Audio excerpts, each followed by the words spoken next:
बच्चों कहा जाता है चाह गई चिंता गई मनवा बेपरवाह, जिनको कछु ना चाहिए वो ही शहंशाह। गवर्नमेंट बीच में एक फुटबॉल के रेफरी की तरह काम करती है जो खेल के अंदर रहती है लेकिन खेलती नहीं है, लेकिन ये तय करती है कि खेल नियम से खेला जाए। अगर आप ले रहे हो तो वो अप्राप्य बिंदु है, वो बिंदु को प्राप्त नहीं किया जा सकता, वो अनअटेनेबल पॉइंट है। So hello students, how are you all? Jai Hind to all of you. बच्चों आप सभी का स्वागत है क्लास 9 की new NCERT book social science की understanding society India and beyond के चैप्टर नंबर 8 में, जिसका नाम है building blocks in economics the problem of choice. यानी कि इसको हम पढ़ने जा रहे हैं। मैं आप लोगों को बता देता हूं, जो पहली बार मुझे देख रहे हैं बच्चों, चाहे साइंस हो, मैथमेटिक्स हो या फिर सोशल साइंस हो, इंग्लिश हिंदी संस्कृत, सारे सब्जेक्ट्स में आपको पढ़ा रहा होता हूं और हमने सारों का ऑलमोस्ट सिलेबस कवर भी कर दिया है। मैं एक चीज फॉलो करता हूं, वो आपको पहले बता देता हूं। जो बच्चे नए हैं वो ये बच्चों की पहले में डिटेल्ड वन शॉट की एक अलग प्लेलिस्ट बनी है और दूसरे होता है रिवीजन कैप्सूल। रिवीजन कैप्सूल्स का पर्पस ये है कि आपको क्विकली टू द पॉइंट चीजें रिवाइज हो जाएं एग्जामिनेशन से एक दो दिन पहले। अगर आप चीजों को पढ़ने की कोशिश कर रहे हो तो ये बहुत फ्रूटफुल होती है आप लोगों के लिए। कंटेंट फ्लो जो आप लोगों को दिखाई दे रहा है, इस कंटेंट फ्लो के थ्रू हम क्या करने वाले हैं, यही हमारे बेसिक क्वेश्चंस हो सकते हैं जो इस चैप्टर में बन सकते हैं और इन्हीं को फॉलो करते हुए, इन्हीं क्वेश्चंस के आंसर देते देते हम इस चैप्टर को फिनिश कर रहे होंगे बच्चों। जैसे कि needs and wants, scarcity, opportunity cost, production possibility curve, economic system, planned economy, market economy, mixed economy. अगर हम इन सारे क्वेश्चंस को, इन सारे टर्म्स को समझ पा रहे हैं तो ये चैप्टर हमारा कवर हो चुका है। इसमें से कोई भी ऐसा क्वेश्चन नहीं पूछा जा सकता जो कि आपको नहीं आता हो। आप लोगों से एक रिक्वेस्ट है, अगर आपको वीडियोस ये इंफॉर्मेटिव लगते हो, कुछ वैल्यू ऐड करते हो आपकी प्रिपरेशन में, तो मेक श्योर कि वीडियो को लाइक और हाइप जरूर किया करें। अगर करते हो तब मैंने कहा, अदरवाइज मत करना। इधर देखिए, नीड्स एंड वांट्स। बच्चों ये दो चीजें हैं। नीड्स मतलब जरूरतें होती हैं, वांट्स मतलब इच्छाएं, डिजायर होती हैं। नीड्स का मतलब होती हैं जो आपके सर्वाइवल और आपकी लिविंग के लिए एसेंशियल होती है, उनका होना जरूरी है। जैसे रोटी, कपड़ा, मकान। ये आज की डेट में रोटी, कपड़ा, मकान, एजुकेशन, मेडिकल फैसिलिटीज, ये 5 चीजें ऐसी हैं जो कि एसेंशियल है किसी भी ह्यूमन बीइंग के आज की डेट में सर्वाइव करने के लिए इस दुनिया में और उसकी लिविंग के लिए। तो क्या कह रहे हैं, things essential for survival and basic living such as food, clothing and shelter. यानी कि रोटी, कपड़ा, मकान जैसी चीजें जो जरूरी है हमारे लिए, उसे हम नीड्स कहते हैं। जो जरूरी है, जो हमारी लग्जरी नहीं है। अब जैसे हमें मूवी देखने जाना है, मुझे एक बाइसिकल चाहिए, मुझे मोबाइल फोन चाहिए, मुझे एक मैकबुक चाहिए, मुझे वर्ल्ड टूर करना है, इस तरह की जितनी चीजें, ये सब की सब डिजायर्स है। बेसिकली ये लग्जरी है। मतलब ये ऐसा नहीं है कि इनके बिना हम जी नहीं पाएंगे। मतलब वर्ल्ड टूर के बिना हम रह नहीं पाएंगे, मूवी देखे बिना हम जी नहीं पाएंगे, मैकबुक के बिना हमारा जीवन नहीं कट पाएगा, ये चीजें नहीं है। बट ये एक स्टेप ऊपर की चीज है, ये लग्जरी है। हमारी चाहते हैं, हमारी इच्छाएं हैं, हमारी डिजायर्स हैं, हमारी विशेस हैं। इन्हीं को बच्चों हम लोग वांट्स कहते हैं। Things desired for comfort, enjoyment और a better lifestyle but not essential for survival. और ये होती है हमारी वांट्स। बच्चों कहा जाता है चाह गई चिंता गई मनवा बेपरवाह, जिनको कछु ना चाहिए वो ही शहंशाह। यानी कि जिसकी चाह चले जाती है, चिंताएं चले जाती है, उसका मन बेपरवाह हो जाता है, वही सही मायनों में शहंशाह है। क्योंकि बाकी शहंशाह से शहंशाह भी सिर्फ मुकुट पहन लेने से या राजकाज हो जाने से ही शहंशाह नहीं बन जाता। क्योंकि शहंशाह और एक गरीब से गरीब इंसान में एक बात जो बड़ी कॉमन है, वो ये कि दोनों में इच्छाएं हैं। गरीब की भी कुछ इच्छाएं हैं, अमीर की भी कुछ इच्छाएं हैं। शहंशाह तो वो है जिसकी सारी इच्छाएं ही खत्म हो जाए। खैर ये बात कुछ अलग चले गई, लेकिन जो भी था बात ठीक थी वैसे। तो नीड्स और वांट समझ में आ गया। इस पूरी कहानी में ये समझ में आता है हमें कि वांट्स बच्चों अनलिमिटेड होती है। मैंने क्या कहा, वांट्स होती है बच्चों अनलिमिटेड। हमारी वांट्स अनलिमिटेड है। एक पॉइंट मैंने यहां पर लिखा नहीं, मुझे नोट करना चाहिए था, मुझे अभी याद आ रहा है पढ़ाते पढ़ाते कि इस फ्लो में एक और पॉइंट ऐड होना चाहिए था, वो था रिसोर्सेज। रिसोर्सेज मैं ऑलरेडी समझाता हूं, आप समझने की कोशिश करें। रिसोर्सेज बच्चों वो इक्विपमेंट्स हैं, वो साधन है बेसिकली जो हमारी नीड्स को या वांट्स को पूरा करते हैं, वो रिसोर्सेज है। जैसे कि पैसा एक सबसे बड़ा अच्छा रिसोर्स है। मनी एक रिसोर्स है क्योंकि वो आपकी नीड्स को, आपकी डिजायर्स को, आपकी विशेस को पूरा करने का काम करता है। टाइम भी एक तरह का बच्चों रिसोर्स है, क्योंकि अगर किसी के पास बहुत सारा पैसा है लेकिन टाइम नहीं है खर्च करने के लिए पैसा, तो वो भी एक समस्या की बात है। इसलिए टाइम भी एक रिसोर्स है क्योंकि वो आपकी उसको विश को पूरा कर रहा है, आपकी नीड्स को पूरा कर पा रहा है। देखा जाए तो हर चीज रिसोर्स है। एक अच्छी हेल्थ का होना भी एक रिसोर्स में आता है। आपके पास पैसा भी, आपके पास टाइम भी है, बट आपके पास एक अच्छी हेल्थ नहीं है तो आप उसको एंजॉय भी नहीं कर पाओगे, तो इसीलिए आपका हेल्थ भी एक। इसी प्रकार से बच्चों ह्यूमन इटसेल्फ एक रिसोर्स है। हम कोई भी काम वगैरह करने होते हैं, आप कोई बहुत बड़ी आपको बिल्डिंग बनानी है, अपने लिए बहुत बड़ा बंगला बनाना है, लेकिन वो बंगला ना पैसा ना टाइम, ये दोनों के अलावा भी कुछ चाहिए। एक ह्यूमन रिसोर्स चाहिए जो उसको बनाए, एक इंजीनियरिंग माइंड चाहिए उसको जो उसका खाका तैयार करे, आर्किटेक्ट चाहिए, उसके लिए लेबर वर्क चाहिए, वर्क फोर्स चाहिए। तो एक ह्यूमन रिसोर्स भी एक रिसोर्स होता है। तो रिसोर्स यार, आपसे उम्मीद है कि आप खुद नोट करके रिसोर्स को लिख दोगे कि ऐसी चीजें जो हमारी डिजायर्स और नीड को क्या करती हैं, फुलफिल करती हैं, उसे हम रिसोर्स कहते हैं। अब बच्चों देखो, रिसोर्सेज हमेशा ही अनलिमिटेड है। पैसा ये नहीं कि आपके पास अथाह है, भर भर के आपके पास पैसा है। कितना भी पैसा क्यों ना हो जाए, वो हमेशा सदा ही कम रहता है ना। ऐसे ही करके कितना भी टाइम हो जाए हमारे पास, सदा ही वो हमारे लिए कम रहता है। रिसोर्सेज बच्चों हमेशा ही लिमिटेड मात्रा में पाए जाते हैं।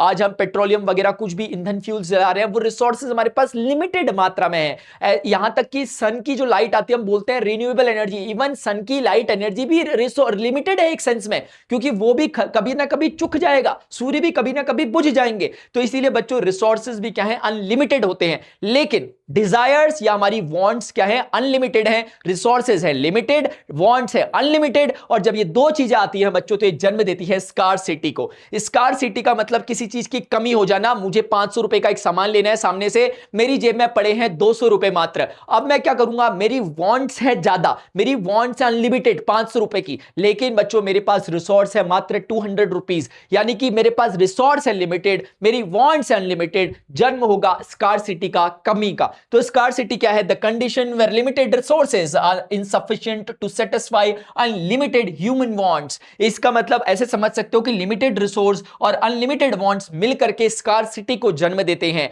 और स्कार्सिटी सदा ही मौजूद है, क्योंकि मैंने कहा कि वांट्स हमेशा ही अनलिमिटेड है और रिसोर्सेज हमेशा ही लिमिटेड है, तो स्कार्सिटी भी हमेशा ही मौजूद है बच्चों। और स्कार्सिटी जब भी होती है तो आपके पास आता है चॉइस, क्योंकि अब मेरी जेब में जब 200 रुपए थे, सामने का प्रोडक्ट 500 रुपए का था, अब मैं क्या करूंगा, मैं ऐसी कुछ चॉइस करूंगा कि अब इसको छोड़ करके कुछ उसको ले लूंगा जो 200 रुपए का आता होगा। तो चॉइस, अब क्या आएगा, चयन आएगा। तो हमने देखा कि इस चीज से स्कार्सिटी ने जन्म लिया और स्कार्सिटी से बच्चे चॉइस ने जन्म लिया। अब चॉइस जन्म देती है किसको, अपॉर्चुनिटी कॉस्ट को।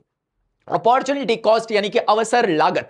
बच्चों अपॉर्चुनिटी कॉस्ट का एक बहुत बेहतरीन सा बेस्ट एग्जांपल समझो, यहीं पहले ये समझ लो फिर देखते हैं। Example, choosing to buy a bicycle instead of a smartphone. आप गए बाजार में, आपके पास एक एक्स अमाउंट ऑफ मनी थी, इस एक्स अमाउंट ऑफ मनी से दो चीजों में से कोई एक चीज आ सकती है, इधर यू कैन बाय बाइसिकल और अ स्मार्टफोन। आपके पास या तो उस पैसे से बाइसिकल आ सकती है या आप उस पैसे से बच्चों स्मार्टफोन अपने आप के लिए खरीद सकते हो, एक ही कोई चुनना है।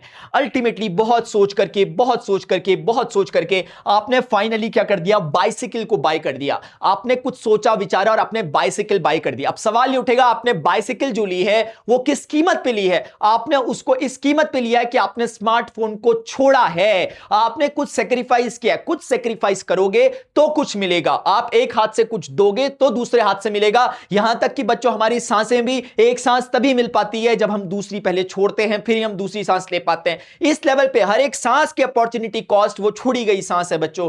तो इसीलिए सेक्रीफाइस हर चीज में आपको मिलेगा, और वो जो सेक्रीफाइस हुआ है उस सेक्रीफाइस की जो वैल्यू है वही आपका अपॉर्चुनिटी कॉस्ट है। इस केस में अगर कोई मेरे से पूछता है आपने बाइसिकल की अपॉर्चुनिटी कॉस्ट क्या था आपका, मैं बोलूंगा मेरा अपॉर्चुनिटी कॉस्ट वो स्मार्टफोन की वैल्यू था, यानी वो स्मार्टफोन को मैंने छोड़ा तब मुझे बाइसिकल मिली। तो स्मार्टफोन की जो वैल्यू थी वो मेरे लिए क्या रही, अपॉर्चुनिटी कॉस्ट रही। इसीलिए the value of best next alternative foregone, यानी अपॉर्चुनिटी कॉस्ट बच्चों किसे कहते हैं, उस चीज की वैल्यू जो नेक्स्ट बेस्ट अल्टरनेटिव था। यानी मेरे पास होने के लिए 3 4 5 चीजें थी मेरे पास जो मैं ले सकता था, लेकिन उनमें से मैं लास्ट में 2 पे आया, इन दोनों में से किसको लूं, इन दोनों में से किसको लूं। मैंने अगर इसको ले लिया इस वाले को, तो ये वाला अपॉर्चुनिटी कॉस्ट बन जाएगा, इसकी वैल्यू जो छोड़ा मैंने प्लीज, जो फॉरगॉन है वो अल्टरनेटिव, उसकी वैल्यू जो होती है उसे हम अपॉर्चुनिटी कॉस्ट कहते हैं। आई होप आप समझ गए होंगे। इसको एक बेटर एग्जांपल से और समझते हैं, ये आपको समझ में बिल्कुल आना चाहिए।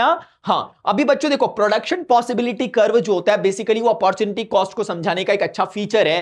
प्रोडक्शन पॉसिबिलिटी कर्व ये क्या होता है, it is a graph showing the maximum possible combination of two goods that can be produced with limited resources and technology. बच्चों इसका मतलब समझते हैं, मतलब ये समझो, ये आपकी बुक का में एग्जांपल ऐसा दिया गया है बार्ले और व्हीट का, बट डेटा मैंने अपनी मर्जी से लिया है ऐसे ही रैंडमली। मेरी बात को समझो, हुआ क्या होगा, आपके पास एक किसान है, आप ही वो किसान है, मान लेते हैं आपके पास एक लिमिटेड रिसोर्स यानी कि आपका लैंड है, आपके पास लिमिटेड उसमें डालने के लिए खाद पानी वगैरह लिमिटेड है सब चीजें, लेकिन आपको इसमें बार्ले और वीट में से आपको चुनना है। बहुत सारी फसलें बो सकते थे लेकिन आप इन दो पे लास्ट में आकर टिके हो, एक है बार्ले और एक है वीट, एक है जौ और एक है आपका धान गेहूं, ठीक है ना। तो बच्चों आप यहां पर आकर टिके हो। अब आपने बोला क्या करूं, तो अब यह समझ में आता है कि अगर आपने पूरा का पूरे खेत में 100 किलोग्राम अगर वीट बो रहे हो तो आप 0 किलोग्राम बार्ले बो पाओगे, यानी कि आप 100 किलोग्राम वीट को बो पा रहे हो इस कीमत पे कि आपने बार्ले सारा का सारा छोड़ दिया।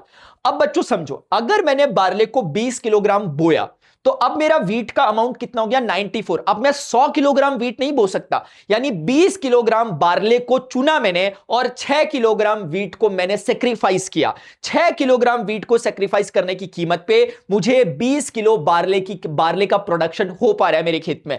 ऐसे ही करके बच्चों अगर मैं यहां पर आता हूं, अगर मैं 40 किलोग्राम बार्ले बो देता हूं अपने खेत में, 40 किलोग्राम बार्ले मिलेगा तो फ्री में नहीं मिलेगा, उसकी कीमत मैंने अदा करी क्योंकि मैंने अपना जो वीट था वो 15 किलोग्राम कम कर दिया, 100 से 85 हो गया। तो अगर आप देखोगे जैसे जैसे मैं बार्ले को अपना बढ़ाता रह रहा हूं बार्ले का प्रोडक्शन, तो कुछ चीज है जो कम होती रह रही है, कुछ चीज जरूर है जो बढ़ रही है कि बार्ले का प्रोडक्शन जरूर बढ़ रहा है, लेकिन किस कीमत पर बढ़ रहा है, धीरे धीरे मेरा जो वीट है वो उसका क्वांटिटी कम होता रह रहा है, कम होता रह रहा है, कम होता रह रहा है। एक ऐसी कीमत भी आई जब बार्ले में 80 किलोग्राम बो पाया, लेकिन किस कीमत पे कि मुझे 50 किलोग्राम गेहूं को अपने सेक्रीफाइस करना पड़ा। एक ऐसी नौबत भी आई बच्चों कि मैंने पूरा का पूरा 100 किलोग्राम बार्ले बो दिया, किस कीमत पे कि मैं कुछ भी वीट नहीं बो पाया, मुझे वीट का अपॉर्चुनिटी कॉस्ट लग रहा है। तो इस पूरे सिनेरियो में आप समझ रहे होंगे बार्ले जैसे जैसे मैं बोलता हूं मैंने 40 किलोग्राम बार्ले बोया, किस opportunity cost per, 15 kilogram wheat की अपॉर्चुनिटी कॉस्ट पर, जिसको मैंने सेक्रीफाइस किया बच्चों वो अपॉर्चुनिटी कॉस्ट है। बहुत बेसिक और बहुत जनरल है, कुछ याद करने जैसा आई डोंट थिंक कि है इसमें कुछ। अब इसी चीज को अगर हम ग्राफ में दिखाएं, मैंने एक्स एक्सिस में बार्ले को ले लिया, वाई एक्सिस में मैंने वीट को ले लिया, मैंने 0 से लेकर 100 तक ऐसी नंबरिंग कर दी, मैंने दिखाया जो जो टर्म्स मैंने बोले। 0 जब बार्ले था तो ये 100 था वीट, 0 बार्ले पे ये 100 था, उसके बाद 20 पे ये 94 था, 40 पे ये 85 था, 60 पे ये 62 था, 80 पे ये 50 था। जो डेटास है वो मैंने ऐसे रैंडम डेटास ले रखे हैं, थोड़े इंप्रैक्टिकल भी हो सकते हैं बट मैंने ऐसे ही ले रखे हैं रैंडम डेटास। बट ये समझाने की कोशिश यही कर रहे हैं कि जैसे जैसे मेरा बार्ले का प्रोडक्शन बढ़ रहा है, क्योंकि आगे जाने पे 0 से 20 40 60 80 100 हो रहा है, तो ये जैसे जैसे 0 से 100 हो रहा है बच्चों, वैसे वैसे ये 100 से क्या हो रहा है 0 हो रहा है, वैसे वैसे आप देखोगे ये 100 से 85 62 50 और 100 हो गया। तो जैसे जैसे मेरा बार्ले का प्रोडक्शन बढ़ रहा है मुझे अपॉर्चुनिटी कॉस्ट क्या पड़ रही है, वीट का वैल्यू जो है अपॉर्चुनिटी कॉस्ट दे रहा है। तो अगर आप समझोगे जो जो ये पॉइंट इस कर्व पे लाई करेंगे बच्चों वही होंगे मैक्सिमम पॉसिबल आउटकम्स या मैक्सिमम पॉसिबल कॉम्बिनेशंस जो मैं बो सकता हूं उन रिसोर्सेस को प्रॉपरली यूटिलाइज करके, फुल्ली यूटिलाइज करके।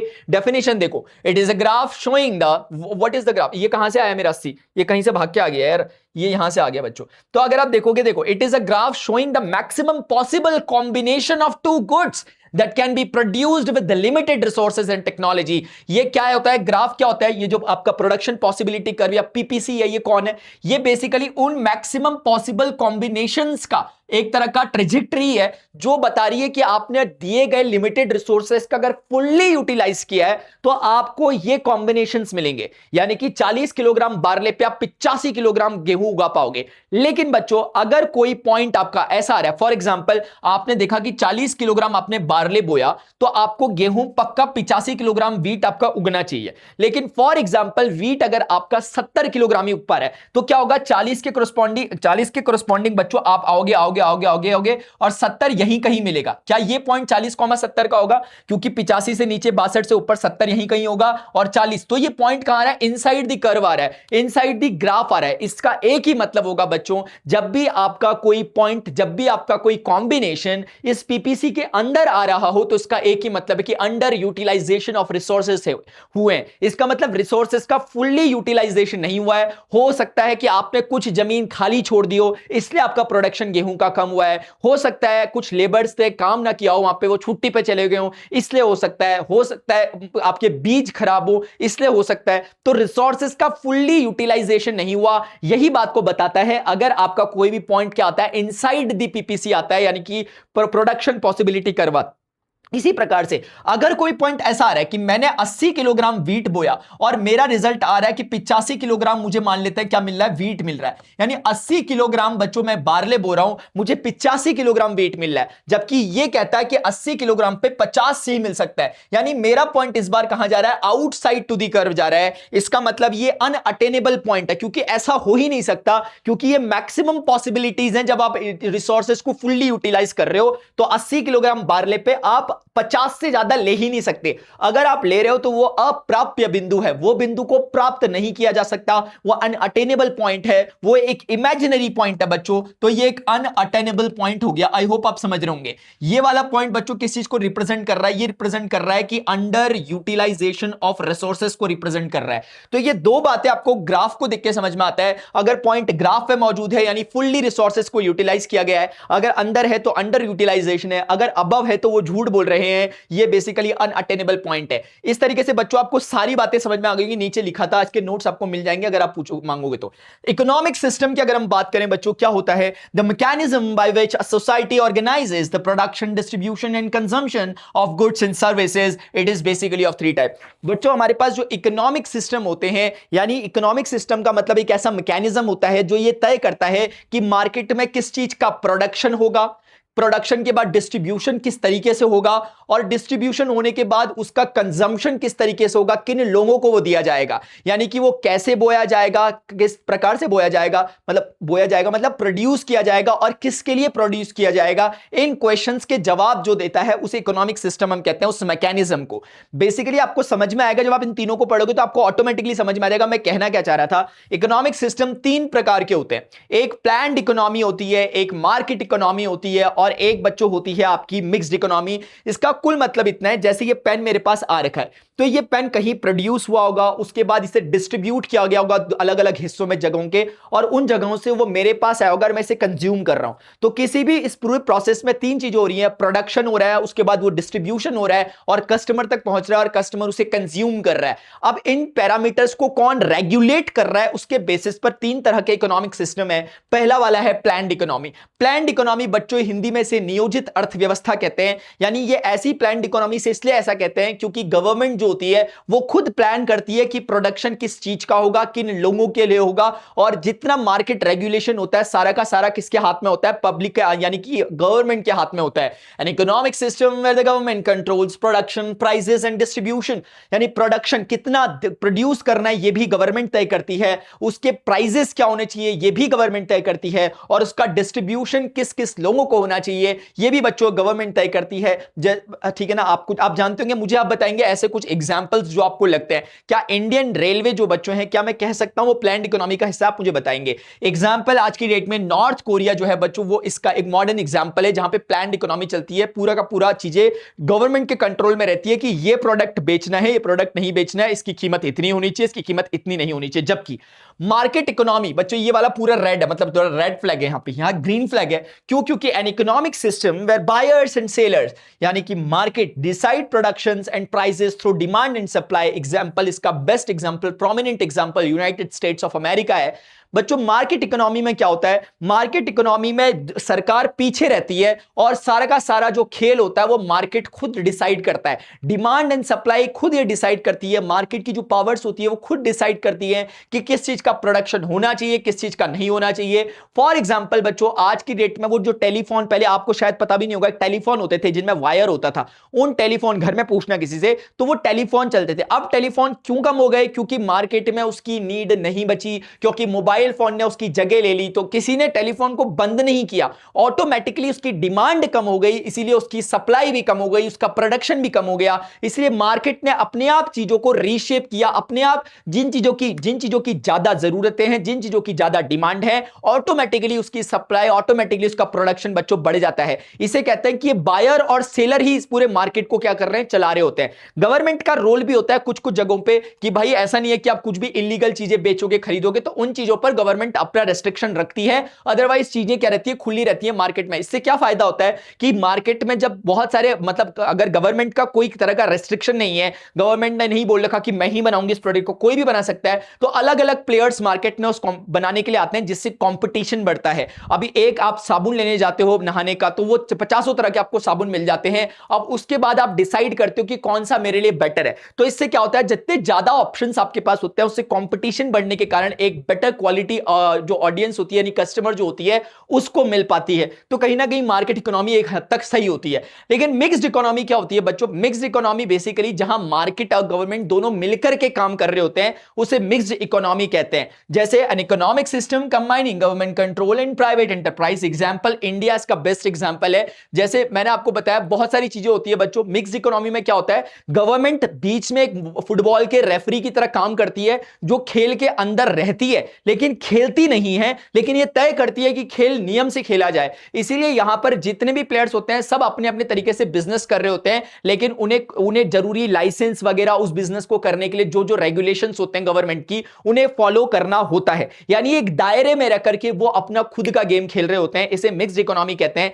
इंडिया इसका एक अच्छा एग्जांपल है। जैसे इंडिया में जो आपको मिनिमम सपोर्ट प्राइस जैसी जो चीजें होती है, वहां पर इसके एग्जांपल हमें देखने को मिलते हैं। मैंने डिटेल लेक्चर में बताया था मिनिमम सपोर्ट प्राइस क्या होता है। इस प्रकार से बच्चों पूरा चैप्टर कंप्लीट हो गया। एक लाइक और एक हाइप मैं चाहता हूं at the opportunity cost of value addition. अगर कोई वैल्यू एडिशन हुआ हो तो मैं जरूर चाहूंगा कि आप नीचे कमेंट सेक्शन में जरूर लिख करके बताएं। आपका एक एक कमेंट, आपका एक एक सिंगल लाइक बच्चों मुझे मोटिवेट करता है आप लोगों के लिए लगातार काम करने के लिए। फिर भले मेरी तबियत खराब हो, मेरे कंधे में दर्द हो रहा हो या कुछ भी हो रहा हो, लेकिन बच्चों उससे कोई फर्क नहीं पड़ता, क्योंकि आप लोगों का प्यार काफी होता है इन सब चीजों को ठीक करने के लिए। अभी के लिए बच्चों इतना ही, मिलते हैं अपने नेक्स्ट सेशन में। Till then goodbye, see you, take care, Jai Hind, bye, love you all.